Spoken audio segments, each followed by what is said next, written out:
అందరికీ నమస్కారం. Welcome to Siriraj food. నేను మీ సిరి. ఈరోజు మనం టేస్టీగా, ఈజీగా, సరికొత్తగా రవ్వతో మంచి స్వీట్ అయితే తయారు చేద్దాం. టేస్ట్ అయితే చాలా అంటే చాలా బావుంటుంది. చిన్న పిల్లలైతే భలే ఇష్టంగా తింటారు. ఈ వీడియో మీకు నచ్చితే తప్పకుండా like, share and subscribe friends. దీనికోసం ముందుగా ఒక మిక్సీ జార్ తీసుకొని 1 కప్పు ఉప్మా రవ్వను వేసి 1 చెంచా పంచదార, చిటికెడు ఉప్పు వేసుకొని ఒకసారి మిక్సీ పట్టుకోవాలి. ఉప్మా రవ్వ సన్నగా ఉంది అంటే మిక్సీ పట్టాల్సిన అవసరం ఏమీ లేదు. ఉప్మా రవ్వ, సూజీ రవ్వ అంటారు కదా, రవ్వ అనేది ఇలా నలిగితే సరిపోతుంది. దీన్ని ఒక ప్లేట్లోకి తీసుకొని పక్కన పెట్టేద్దాం. మళ్ళీ అదే మిక్సీ జార్లో 1 కప్పు పచ్చి కొబ్బరి వేసి పచ్చి కొబ్బరిని కూడా మెత్తగా పొడి పట్టుకోవాలి. కొబ్బరి పొడి అనేది ఈ మాత్రం అయితే సరిపోతుంది. దీన్ని కూడా మనం ముందే తయారు చేసి పెట్టిన ఉప్మా రవ్వలో వేసి మంచిగా కలుపుకోవాలి. ఇందులో మనం ఒక చిటికెడు ఉప్పు వేసాం కదా, ఉప్పు వేయడం వలన స్వీట్ టేస్ట్ అనేది బ్యాలెన్సింగ్గా ఉంటుంది. ఈ స్వీట్ అనే కాదు, ఏ స్వీట్లోనైనా ఒక చిటికెడు ఉప్పు వేసామంటే టేస్ట్ కూడా చాలా బాగుంటుంది. గ్యాస్ మీద కళాయి పెట్టుకొని ఉప్మా రవ్వ ఏ కప్పుతో అయితే తీసుకున్నామో అదే కప్పుతో 2 కప్పుల పాలు పోసి 1 స్పూన్ నెయ్యి వేసుకొని 1 పొంగు వచ్చే వరకు మరిగించుకోవాలి. పాలు పోస్తే తినము అనుకునే వాళ్ళైతే 2 కప్పుల నీళ్లు పోసి ఇలానే రవ్వ పోసి కలిపేయచ్చు. కానీ ఈ స్వీట్ అనేది పాలతో చేస్తేనే టేస్ట్ బాగుంటుంది. పాలైతే 1 పొంగు వచ్చేసినాయి కదా, మనం ముందే కలిపి పెట్టుకున్న కొబ్బరి పొడి రవ్వను వేసి ఉండలేమి కట్టకుండా కలుపుకోవాలి. ఇందులో మనం కొబ్బరి పొడి వేసాం కాబట్టి ఉండలేమి కట్టవు, నిదానంగా కలిపినా ఏం కాదు.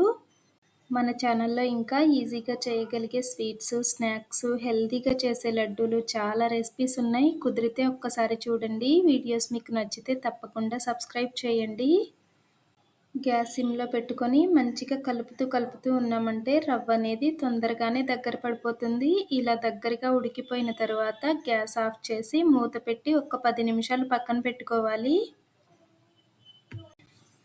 రవ్వ మిశ్రమం అనేది కొంచెం చల్లారేసరికి మనం గ్యాస్ మీద కళాయి పెట్టుకొని ఏ కప్పుతో అయితే రవ్వ తీసుకున్నామో అదే కప్పుతో 1 కప్పు పంచదార, 1 కప్పు నీళ్లు పోసుకొని పంచదారని గులాబ్ జామున్ పాకంలాగా కరిగించుకోవాలి. పంచదారకి బదులుగా బెల్లమైనా వాడొచ్చు. బెల్లమైనా అంతే, 1 కప్పు బెల్లం వేసుకొని లైట్ తీగ పాకం వస్తే సరిపోతుంది. ఇదైతే దించి పక్కన పెట్టేద్దాం. మనం ముందు తయారు చేసి పెట్టుకున్న రవ్వ మిశ్రమం అనేది కొంచెం చల్లారింది. చల్లారిన తర్వాత చక్కగా చపాతీ ముద్దలాగా కలుపుకోవాలి. ఇలా కలుపుతూ ఉన్నామంటే స్మూత్గా చక్కగా తయారవుతుంది. చూసారు కదా ఎంత సాఫ్ట్గా స్మూత్గా ఉందో రవ్వ కొబ్బరి మిశ్రమం అనేది. ఇలా అయిన తర్వాత నుంచి కొంచెం కొంచెం తీసుకొని చిన్న చిన్న బాల్స్లా తయారు చేసుకోవాలి. ఈ రవ్వలో మనం పిండి ఏమీ కలపట్లేదు, ఓన్లీ రవ్వతోనే చేస్తున్నాం అన్నమాట. మన వీడియోలో చూపించిన విధంగా అన్ని చిన్న చిన్న ఉండలుగా తయారు చేసుకొని గ్యాస్ మీద కళాయి పెట్టుకొని 2-3 ఇంచుల సుమారు నూనె పోసుకొని నూనె లైట్గా హీట్ అయిన తర్వాత మనం తయారు చేసుకున్న ఉండలు వేయాలి. నూనెలో వేసిన తరువాత కాసేపు కదపకుండా ఉంచామంటే ఉండలు అనేవి గట్టి పడతాయి. గట్టి పడిన తర్వాత చక్కగా కలుపుతూ ఉన్నామంటే అన్ని వైపులా మంచి రంగు వస్తుంది. షాపుల్లో కొనుక్కొచ్చే గులాబ్ జామున్ ప్రీమిక్స్తో తయారు చేసిన గులాబ్ జాములు అయినా అప్పుడప్పుడు పగులుడు వస్తూ ఉంటాయి, కానీ ఇలా రవ్వతో చేసామంటే అస్సలు పగలవు. ఒకసారి ట్రై చేసి చూడండి. గ్యాస్ మీడియం ఫ్లేమ్లో పెట్టుకొని ఇలా వేయించామంటే చక్కగా అన్ని వైపులా మంచిగా వేగిపోతాయి అన్నమాట. కలుపుతూనే ఉండాలి. చాలా తక్కువ టైమే పడుతుంది ఇవి వేగడానికి. ఇప్పుడైతే కలర్ వచ్చేసినాయి కదా, వీటిని తీసి మనం ముందు తయారు చేసుకున్న పంచదార పాకం ఏమైనా చల్లారినట్టుగా అనిపిస్తే ఒక్కసారి వేడి చేసుకొని ఈ ఉండలు అందులో వేసి ఒక 10 నిమిషాలు పక్కన పెట్టాలి.